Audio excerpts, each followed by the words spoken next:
Officer Jackson was on his routine patrol when a young orphan girl approached him on a dimly lit street corner. She looked up at him with tear-filled eyes and whispered 3 words that sent shivers down his spine. Those 3 words revealed a truth that would unravel a web of mystery and danger, and Officer Jackson knew he had to act quickly.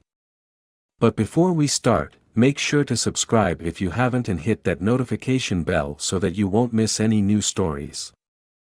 This was a situation that Officer Jackson had never been in. He was only on the force for about 3 years by now, and he had just been on a regular patrol this morning.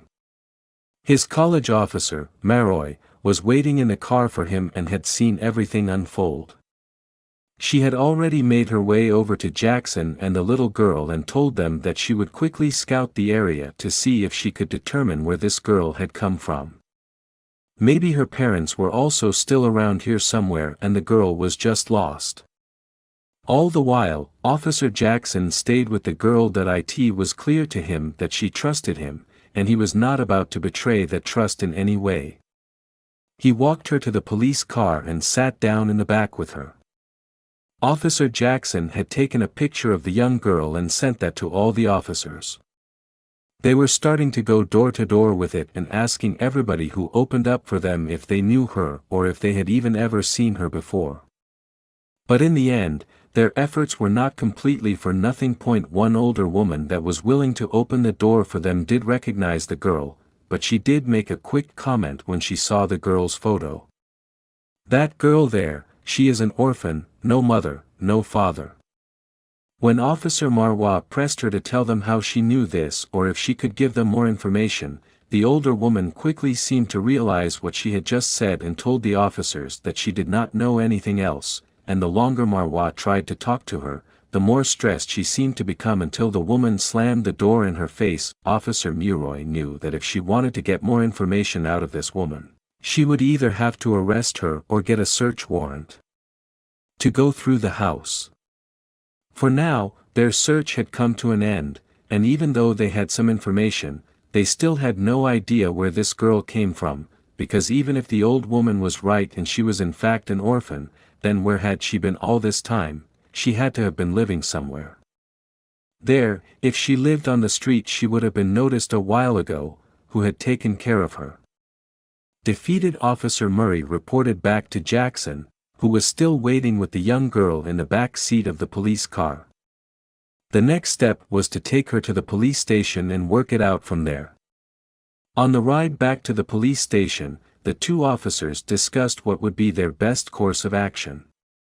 Of course, they would need to put out a citywide message that they had found this girl and that her caretaker needed to report to the station immediately. But what if that did not work? Would they just have to hand her over to foster care? After their car ride back, Officer Jackson and Maroy quickly set into motion a citywide alert, releasing the orphan girl's picture across various platforms. As the image circulated throughout the city, calls began flooding the police station, each one a potential lead that could unravel the mystery of the girl's identity, yet many seemed to lead only into deeper confusion. In a turn that piqued both their interest and skepticism, an anonymous tip redirected Officer Jackson and Maroy towards a wealthy neighborhood, its manicured lawns and sprawling estates, a vivid contrast to the dimly lit streets where they had found the girl.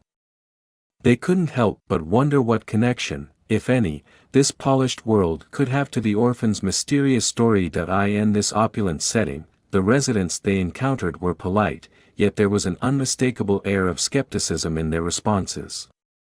Could such a girl truly be unknown in a community where everyone seemed to know everything about their neighbors? Back at the station, Jackson and Maroy pored over maps and records, searching for any possible link between the girl and the wealthy neighborhood. This lack of connection only deepened the mystery surrounding her. While driving through the wealthy neighborhood once more, a sudden sharp intake of breath from the girl caught the officer's attention. As they passed a particularly grand mansion, her eyes widened and her small hands clenched into fists. This unexpected reaction stirred a keen interest in Jackson and Maroy. Was there a hidden connection between the girl and this opulent residence? Deciding to follow this lead, they approached the mansion and were met by its owner, a figure known for his prominence in the community. He greeted them with a polished veneer of concern, but when shown the girl's picture, he quickly denied any knowledge of her. As the conversation with the mansion owner continued, Jackson and Maroy couldn't shake off a nagging suspicion. Using the pretext of a routine inquiry, the officers asked to take a look around the mansion. As they walked through its opulent halls, they kept a watchful eye on the girl, who remained silent yet visibly tense. Every glance she cast around the mansion seemed to carry a story yet to be told.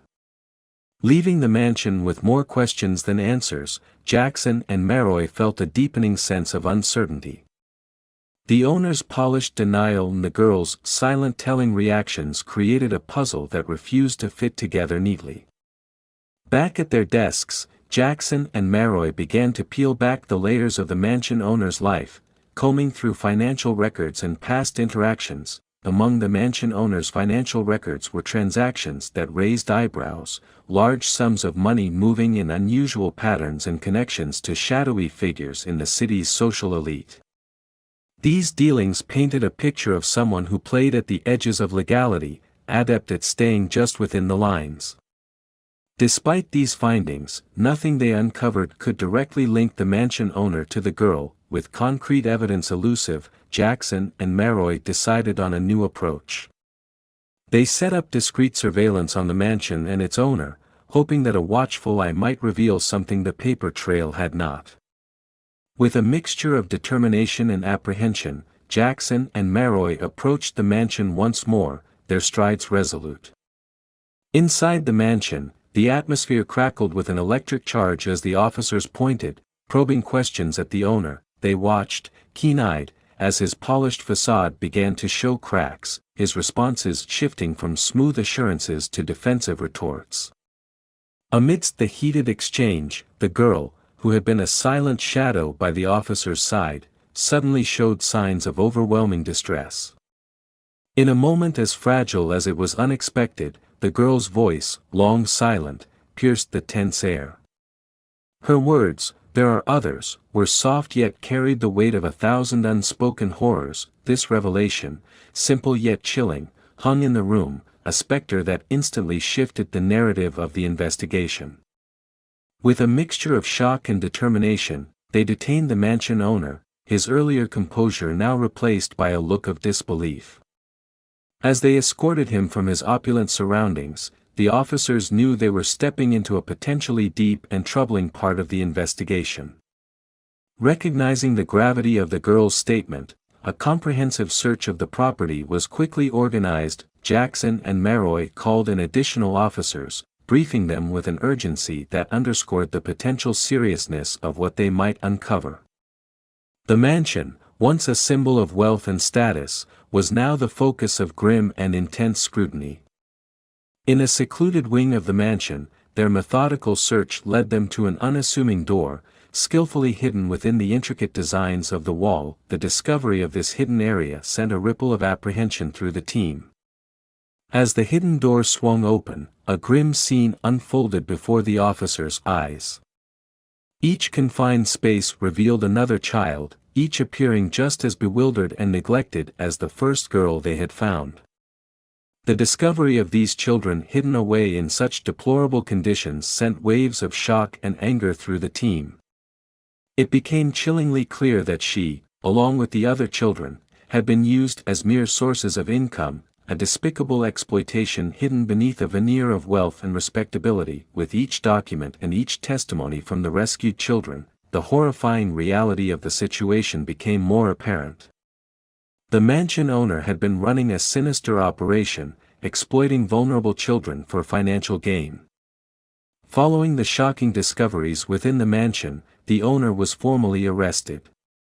The charges laid against him were severe and numerous, encompassing child exploitation, neglect, and a host of related offenses. As news of the case spread, the local community reacted with a mix of shock, anger, and profound sympathy. With the children now safe, the next crucial step was finding them new homes.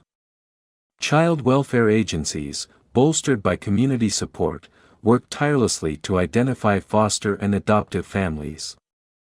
These efforts were guided by a deep commitment to ensuring that each child would be placed in a loving, nurturing environment. A stark contrast to the shadows they had been rescued from, a stark contrast to